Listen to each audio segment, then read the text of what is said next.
Dieu s'adresse à Avram et lui ordonne: « Va pour toi hors de ta terre, de ton pays natal et de la maison de ton père, vers la terre que je te montrerai.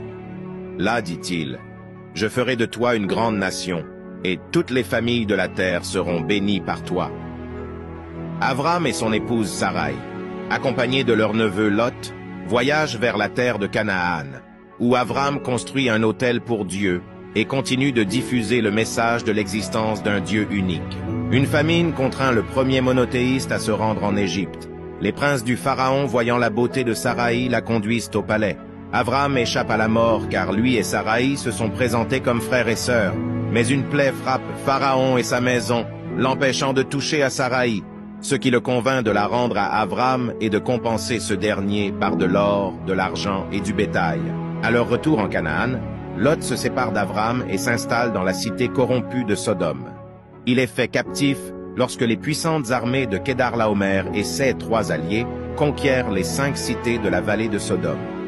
Avram arme alors une troupe et part à la poursuite de ces derniers qu'il défait, libérant Lot. Il est alors béni par Malki-Tsédek, roi de Chalem, la future Jérusalem. Dieu conclut avec Avram l'alliance entre les morceaux, lors de laquelle l'exil, la galoute et la persécution du peuple d'Israël sont annoncés, et en même temps, la terre sainte lui est donnée en héritage éternel.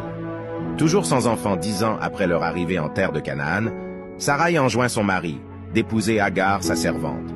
Celle-ci tombe bientôt enceinte, et sa maîtresse devint méprisable à ses yeux. Sarai la traite alors durement, et Agar s'enfuit. Un ange la convainc de retourner auprès de sa maîtresse et lui annonce que son fils sera le père d'une nation particulièrement nombreuse. Ismaël naît alors qu'Avram est âgé de 86 ans.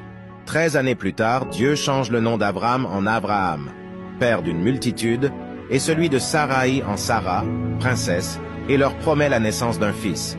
De cet enfant, qu'ils appelleront Isaac, il rira, descendra la grande nation avec laquelle sera maintenue l'alliance. Dieu ordonne à Abraham de se circoncire, lui et ses descendants, en signe de l'alliance entre moi et vous.